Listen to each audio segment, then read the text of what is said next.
जिसके निकालने में तुमको सुख की अनुभूति हो रही, उसको रोकने में कितनी सुख की अनुभूति होगी। उन्मत्त हो जाओगे, बहुत जल्दी आपके सारे के सारे करण भगवदाकार होने लगेंगे यदि आप ब्रह्मचर्य का पालन करेंगे। शरीर स्वस्थ, हल्का, मन प्रसन्न, नींद आदि पर विजय, कितने गुण ही गुण। और ब्रह्मचर्यहीन आलस्य, प्रमाद, भोगों का चिंतन, मन का डिप्रेशन में पहुंचना, कमर में दर्द, टांगों में दर्द, सर में दर्द, घबराहट होना, बिना किसी कारण के मन भयभीत हो रहा है, भोजन अपच हो रहा है, बिना किसी प्रक्रिया के वीर्य नाश हो रहा है, बिना किसी प्रक्रिया के। काहे को मृत्यु स्वयं स्वीकार कर रहे हो, ये मृत्यु है। चाहे भगवान दत्तात्रेय जी बोल रहे हैं या भगवान कपिल देव जी बोल रहे हो, जब उपासक को संबोधन करते हैं भगवत प्राप्ति के लिए तो कहते हैं कि इस भोग वृत्ति को साक्षात मृत्यु रूप देखो, ये मृत्यु है तुम्हारी। जब शरीर राग त्यागना है तो तुम शरीर से भोग भोगोगे तो आसक्ति शरीर की पुष्ट होगी, आसक्ति भोग सुख की पुष्ट होगी, है नहीं। कितने दिन शरीर रहेगा, कितने दिन भोग रहेंगे। विचारवान बनो, ब्रह्मचर्यम चरंती, ब्रह्मचर्य का पालन करो। उपासक जो ब्रह्मचारी होता है उसका खिला हुआ चेहरा रहता है।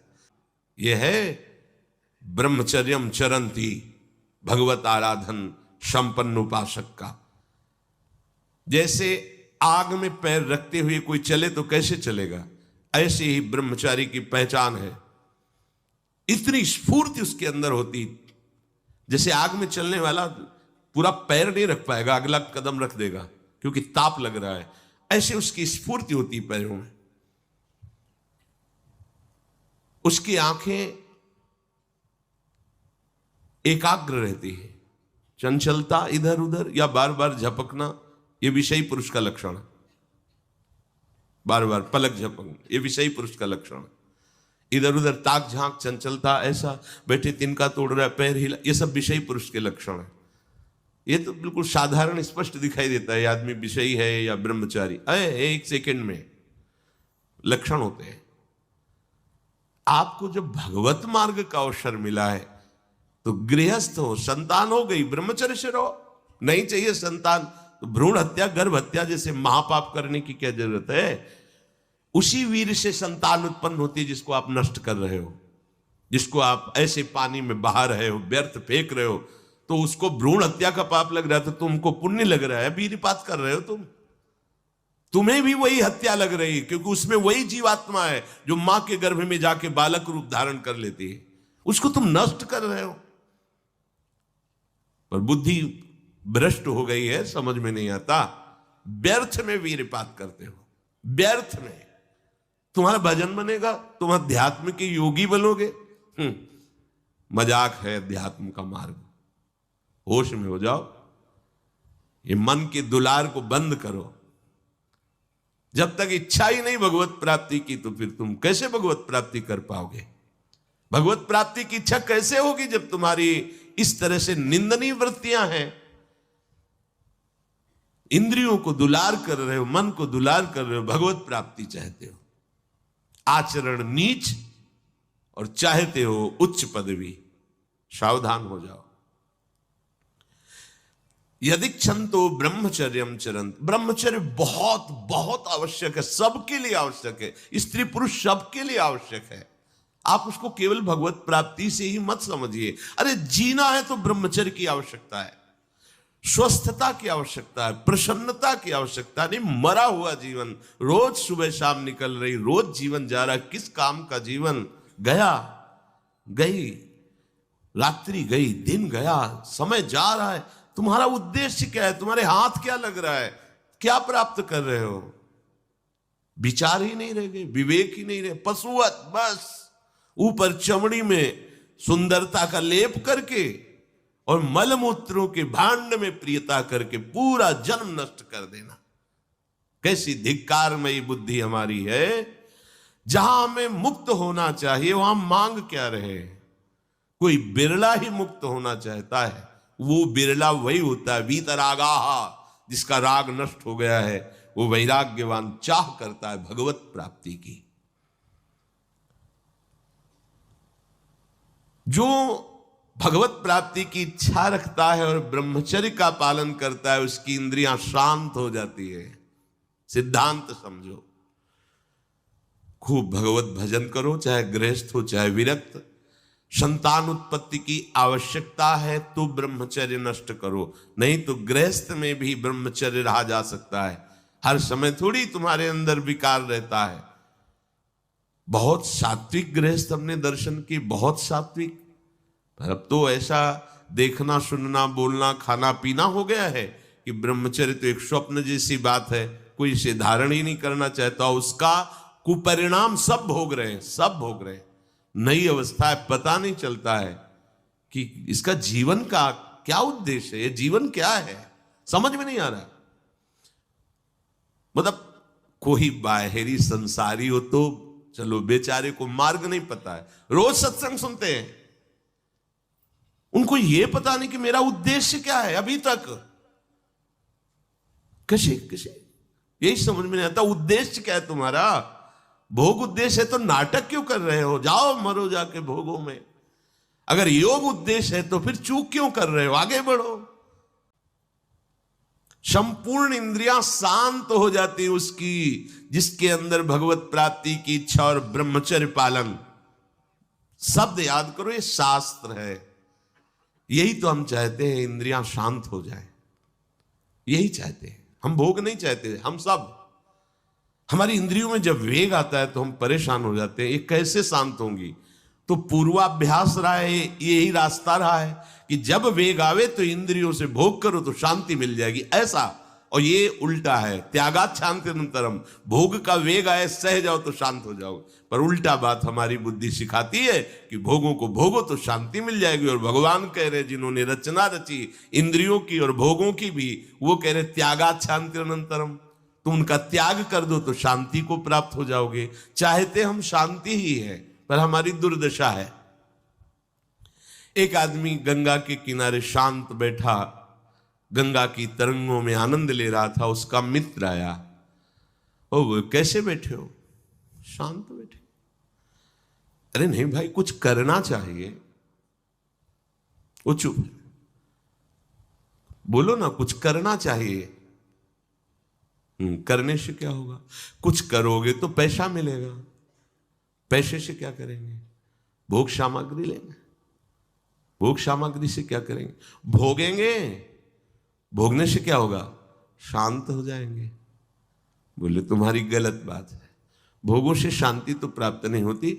मैं अभी शांत बैठा हूं और तुम मुझे अशांति की प्रेरणा दे रहे हो कि कुछ करो, धन मिलेगा, उससे भोग मिलेगा और भोग के बाद शांति मिलेगी। ऐसा कभी हो ही नहीं सकता। भोगों के भोगने से अशांति और तृष्णा पैदा होती है। बस ऐसा ही मेरा मित्र मन है, ये सिखाता है, यही सिखाता है। हम शांत बैठना चाहते हैं, ये मुझे अशांति के मार्ग में लेकर शांति दिखा रहा है। संभालो संभालो। सबसे चूक हो सकती है, चूक को संभाल ले वही साधक है। अगर चूक ना हो तो साधक थोड़ी हो, तो सिद्ध है। साधक का शब्द ही है कि वो साधना कर रहा है, उससे चूक हो सकती है, पर वो चूक पुनरावृत्ति में नहीं आनी चाहिए। एक बार चूक हो गई, संभाल लिया। भगवान उस चूक को चूक ही नहीं मानते हैं जो संभाल ली जाए। जो बार बार पुनरावृत्ति की जाती है वो अपराध है, वो दंड है, उसको भोगना पड़ेगा। कोई और दंड नहीं देगा, वही क्रिया, वही चेष्टा तुम्हें जला देगी, तुम्हें अशांत कर देगी। एक क्षण की चेष्टा पूरे जीवन भर के लिए तुम्हें जलन पैदा कर सकती। पूरे जीवन एक चेष्टा तुम्हें विमुख कर सकती है, पूरा जीवन बर्बाद कर सकती है।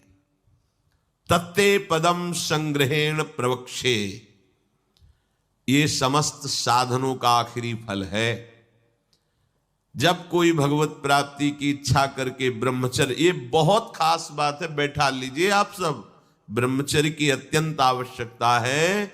बिना ब्रह्मचर्य के अध्यात्म की चढ़ाई पर नहीं चढ़ सकते हैं। आपको परेशानी इसलिए होती कि आप उसी का चिंतन करते हैं। चिंतन छोड़ दीजिए, अभ्यास के द्वारा ऐसा चिंतन कीजिए। ऊपर प्रभु ने वर्णन किया, अभ्यास योग युक्तेन चेतसा नान्यगामिना। अपने चित्त को प्रभु के नाम रूप में लगाइए। भोगों का चिंतन ही ना हो तो कोई परेशानी नहीं भोग त्यागने में। भोग त्यागने में इसलिए परेशानी है कि हमारा भोग चिंतन मुझे चैन से नहीं रहने देता। अंदर से देखिए, कोई भी भोग क्रिया होने के पहले उस भोग में तदात्म होता है और चिंतन होता है। क्रिया बाद में होती है, सब कार्य पहले हो जाता है चिंतन के द्वारा।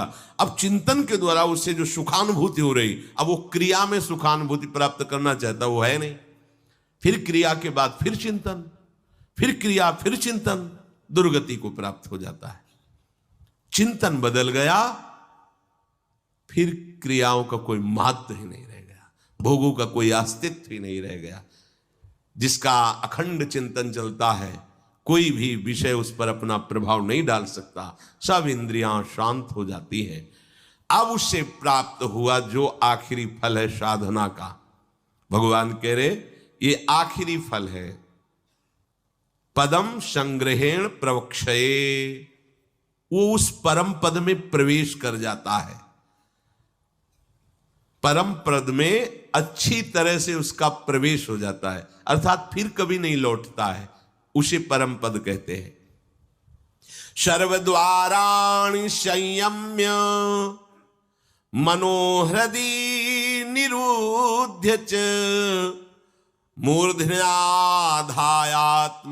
प्राण मा स्थितो योग धारणम् ओमित्येकाक्षरं ब्रह्म व्याहरन् मामनुस्मरन् यः प्रयाति त्यजन् देहं स याति परमां गतिम्।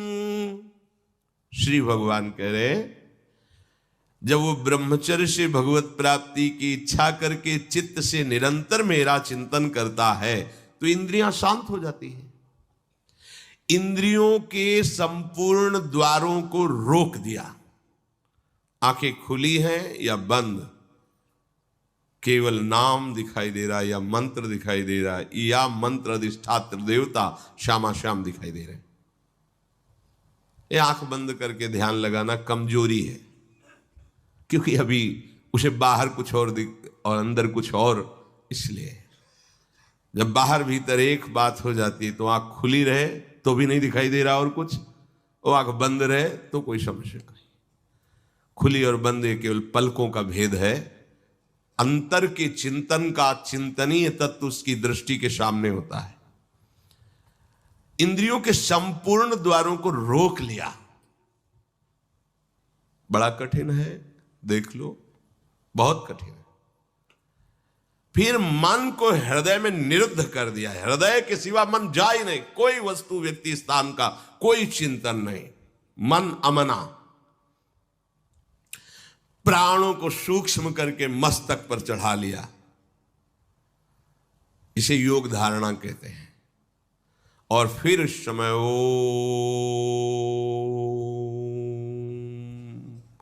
ये भगवान का नाम है ओम, ये ब्रह्म स्वरूप है। इसी से वेदों का प्रादुर्भाव हुआ है। वेदों का जनक है प्रणव ओम, आ उमा, इन्हीं से वेदों का प्रादुर्भाव हुआ है। बड़ी महिमा है ओम की। उद्गीत, एक अक्षर ब्रह्म का मानसिक चिंतन करते हुए माम अनुस्मर, मेरा स्मरण करते हुए वो जब शरीर छोड़ता है तो सीधे परम गति को प्राप्त होता है। आप घबरा जाएंगे नहीं? घबरा जाएंगे ना ये बात सुन के? समस्त इंद्रियों को रोककर, मन को हृदय में निरुद्ध करके, प्राणों को इतना सूक्ष्म कर लिया है कि ब्रह्मरंध्र में स्थापित कर दिया, और ओम उच्चारण करते हुए ब्रह्मरंध्र फटा, परम गति को प्राप्त हुआ। ये है शुद्ध परम योगी की गति। ये है शुद्ध परम योगी की गति। इसलिए महाप्रभु हरिवंश चंद्र जो बिल्कुल सरल बात कह रहे हैं और उसके साथ साक्षी भी दे रहे हैं कि ये मैं ही नहीं कह रहा हूं, ये बड़े बड़े महापुरुष कह रहे हैं।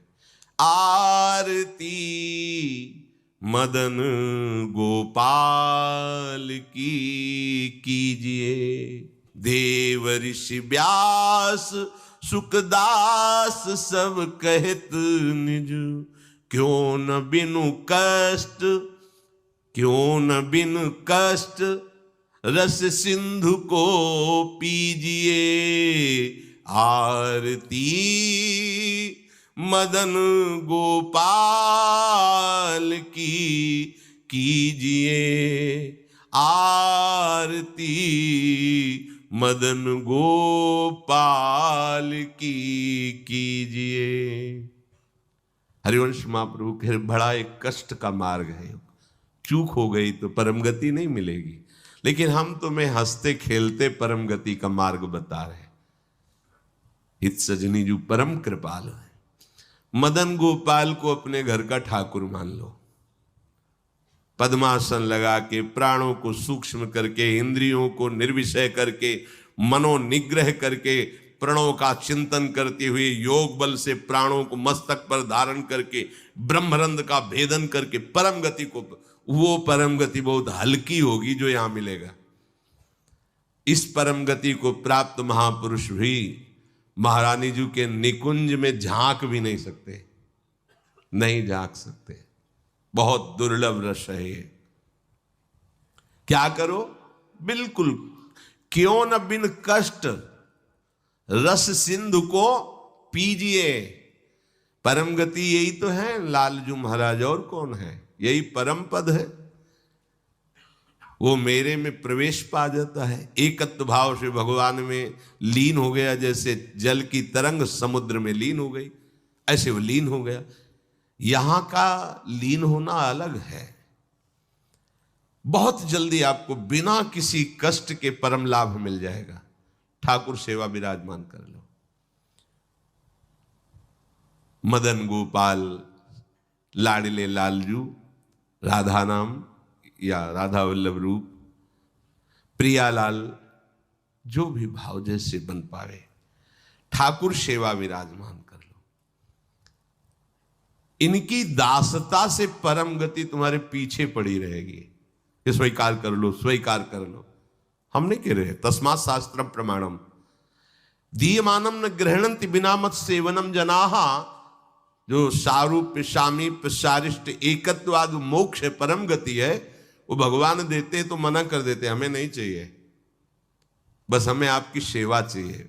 बिना मत सेवनम जनाहा, आपकी सेवा छूट जाए ऐसा मुझे मोक्ष आदि नहीं चाहिए, परम गति नहीं चाहिए। महाप्रभु कह रहे क्यों कष्ट में कदम रख रहे हो?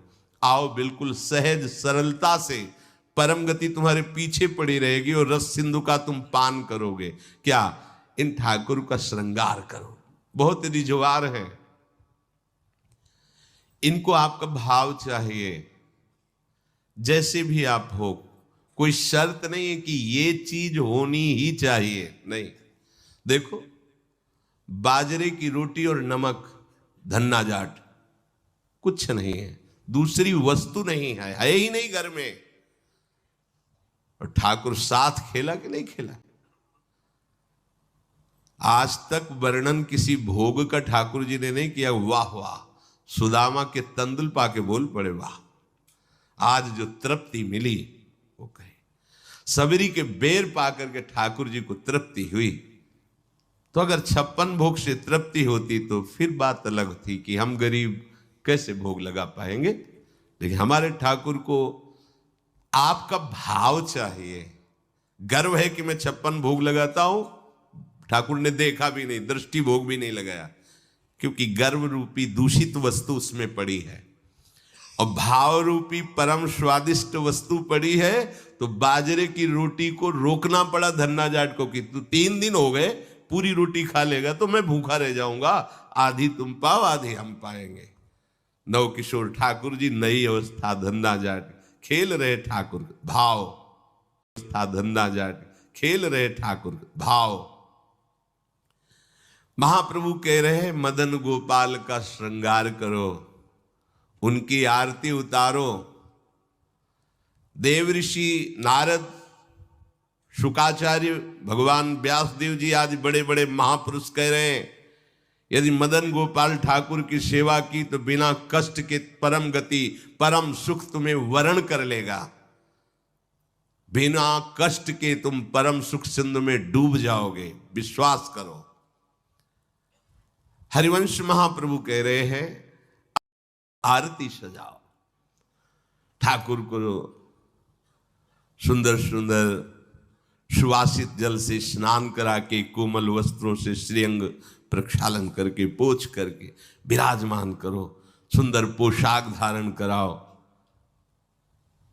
सुंदर धीमे धीमे चंदन घर्षण करो, केसर कपूर डाल के ऋतु के अनुसार धीरे धीरे, इसलिए मोटा ना हो, स्थूल होगा तो पत्रावली ठीक नहीं बनेगी, पत्रावली करो। सुंदर सुंदर पुष्प लाओ चयन करके, 2-4 पुष्प ही वृंदावन के हो गए तो लाखों करोड़ों के बाहर के पुष्प समानता नहीं कर सकते। इस धाम में जो प्रगट पुष्प हैं, किसी भी लता के 2-4 पुष्प कोमल पत्ते चढ़ा दो, हमारे ठाकुर रीझ जाएंगे। सुंदर सुंदर पुष्पों की माला गूंथो, अहो भाग्य है उनके जो रोज श्री जी की सेवा में ये सेवा का सौभाग्य, सुंदर सुंदर आभूषण फूलों के, माला फूलों की धारण कराते हैं, अहो भाग्य, जीवन धन्य, उनका हाथ धन्य हो गया। पूर्व जितने भी हाथों से हमारे कर्म नहीं होने चाहिए वो हुए हैं, वो सब भस्म हो जाएंगे, क्योंकि अब ठाकुर सेवा में हाथ लग गए। आप ठाकुर जी की रसोई अमनिया कर रहे, ठाकुर जी की रसोई अमनिया किए हुए पात्रों को अमनिया कर रहे, आप पोछा लगा, कृतकृत्य हो गए। लाखों माला भजन इसकी समानता नहीं कर सकता। श्री जी के उच्छिष्ट पात्रों को आपने मार्जन करके विराजमान किया नवीन भोग के लिए, लाखों माला इसकी समान, ये सेवकाई है। सेवकाई सीधे श्री जी को अधीन करती है, माला जपने का फल है, इसका फल नहीं, ये सीधे आराध्य देव को अधीन करती है सेवा। जैसे उपासक रात में जग करके, नींद ना लेकर के, कष्ट सहते हुए वर्षों का अभ्यास, ये श्रृंगार करते, इसमें 2-4 घंटे नहीं लगते हैं। कल जो श्रृंगार होना है, मध्याह्न में विश्राम नहीं करते, नीचे वहां बेसमेंट में ये श्रृंगार करते रहते कपड़ों का। ये श्री जी आज ऐसे सिंहासन में बैठे, निहाल हो गए तुम। अगर अन्य कोई दुराचार प्रवृत्तियां तुम्हारे ऊपर शासन न करे, तुम अन्य कोई गलत कार्य ना करो, तो तुम खुद ही देख लोगे कि आपके अंदर श्री जी क्या देती है। जो बड़े बड़े योगियों के लिए दुर्लभ है वो प्रीति आ जाएगी, लाडली जी के लिए रोना आ जाएगा, कभी श्रृंगार करते करते आंसुओं की झड़ी लग जाएगी। ऐसा होता है, ऐसा होता है। जब हमारे अंदर भाव बहुत है और सामग्री नहीं है, तब वो दैन्यता भरी सेवा होती, पूछो मत।